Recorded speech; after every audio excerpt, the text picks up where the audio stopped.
We are the 5th grade class from Infamous Christian Academy. We are reading Pooh Goes Visiting and Gets Into a Tight Place from Winnie the Pooh by A.A. Milne. Edward Bear, known to his friends as Winnie the Pooh, or Pooh for short, was walking through the forest one day, humming proudly to himself. He had made up a little hum that very morning as he was doing his stoutness exercises in front of the glass. Tra-la-la, tra-la-la, as he stretched up as high as he could go, and then tra-la-la, tra-la, oh help-la, as he tried to reach his toes. After breakfast, he had said it over and over to himself until he had learned it off by heart, and now he was humming it right through properly. It went like this. Tra-la-la, tra-la-la, tra-la-la, tra-la-la, rum-tum, tiddle-lum-tum, tiddle-little, tiddle-little, tiddle-little, tiddle-little, rum-tum-tum, tiddle-lum. Well, he was humming this hum to himself and walking along gaily, wondering what everybody else was doing and what it felt like being somebody else, when suddenly he came to a sandy bank, and in that bank was a large hole. Aha, said Pooh, rum-tum, tiddle-rum-tum. If I know anything about anything, that hole means rabbit, he said, and rabbit means company, he said, and company means food, and listening to me humming and such like rum-tum-tum, tiddle-rum. So he bent down, put his head in the hole, and called out, "Is anybody at home?" There was a sudden scuffling noise from inside the hole, and then silence. What I said was, "Is anybody at home?" called out Pooh very loudly. "No," said a voice, and it added, "You needn't shout so loud. I heard you quite well the first time." "Bother," said Pooh. "Isn't there anybody here at all?" "Nobody." Winnie the Pooh took his head out of the hole and thought for a little, and he thought to himself and said, "There must be somebody there, because somebody must have said nobody." So he put his head back in the hole and said, "Hello, Rabbit, isn't that you?" "No," said Rabbit in a different sort of voice this time. "But isn't that Rabbit's voice?" "I don't think so," said Rabbit. "It isn't meant to be." "Oh," said Pooh. He took his head out of the hole and had another think, and then he put it back and said, "Well, could you very kindly tell me where Rabbit is?" "He has gone to see his friend Pooh Bear, who is a great friend of his." "But this is me," said Bear, very much surprised. "What sort of me?" "Pooh Bear." "Are you sure?" said Rabbit, still more surprised. "I'm quite sure," said Pooh. "Oh, well, then come in." So Pooh pushed and pushed and pushed his way through the hole, and at last he got in. "You were quite right," said Rabbit, looking at him all over. "It is you. Glad to see you." Who do you think it was? "Well, I wasn't sure. You know how it is in the forest. One can't have anybody coming into one's house. One has to be careful. What about a mouthful of something?" Pooh always liked a little something at 11 o'clock in the morning. And he was very glad to see Rabbit getting out the plates and mugs, and when Rabbit said, "Honey or condensed milk with your bread?" he was so excited that he said, Both. "And it was not the same ingredient," he added. "Must you?" But don't bother about the bread, please.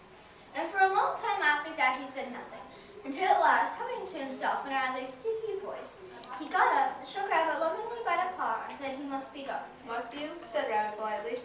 "Well," said Pooh, "I could stay a little longer if you..."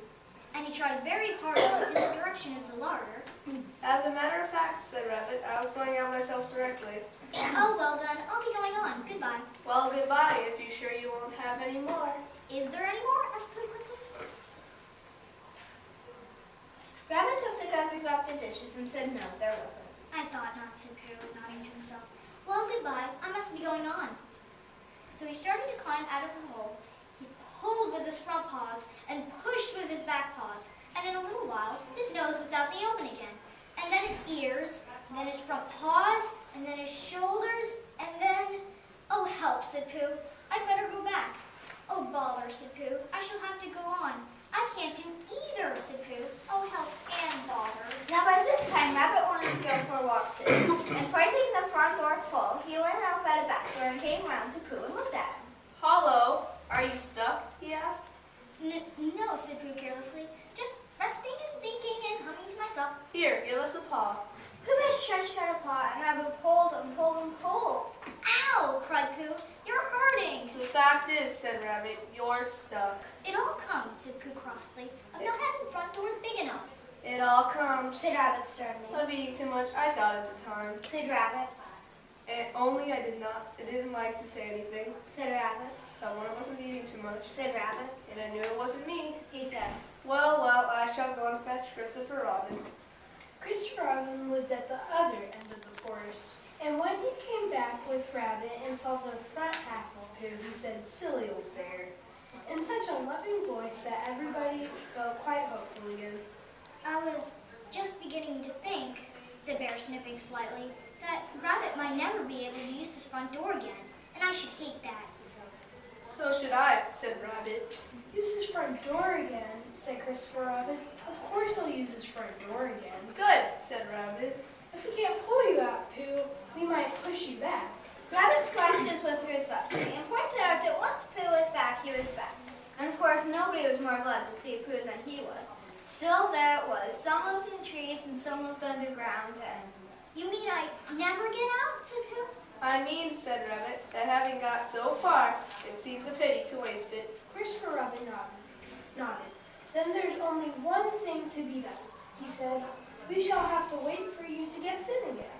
How long does getting thin take? asked Pooh anxiously. "About a week, I should think." But I can't stay here for a week. "You can stay here all right, silly old bear. It's getting you out which is so difficult." We'll read to you, said Rabbit cheerfully. and I hope it won't snow. He added, And I say, old fellow, you are taking up a good deal of room in my house. Do you mind if I use your back legs as a towel horse? Because, I mean, there they are, doing nothing, and it would be very convenient just to hang the towels on them. A week, said Pooh gloomily. What about meals? "I'm afraid no meals, said Christopher Robin, because of getting thin quicker. But we'll read to you." Bear began to sigh, and then found out that he couldn't because he was so tightly stuffed, and a tear rolled down his eyes as he said, "Then would you read a sustaining book, such as and would help a wedged bear in great tightness?" So for hurry, Christopher Robin read the sort of book at the north end of Pooh, and Rabbit hung his washing at the south end. And in between, Bear felt himself getting slender and slenderer. And at the end of the week, Christopher Robin said, "Now!" So he took hold of Pooh's front paws, and Rabbit took hold of Christopher Robin. And all Rabbit's friends and relations took hold of Rabbit, and they all pulled together. And for a long time, Pooh only said, "Ow!" And "Oh!" and then all of a sudden he said, "Pop!" just as if a cork were coming out of a bottle, and Christopher Robin and Rabbit and all Rabbit's friends and relations went head over heels backwards. And on the top of them came Winnie the Pooh, free. So with a nod of thanks to his friends, he went on with his walk through the forest, humming proudly to himself. But Christopher Robin looked after him wonderingly and said to himself, "Silly old bear."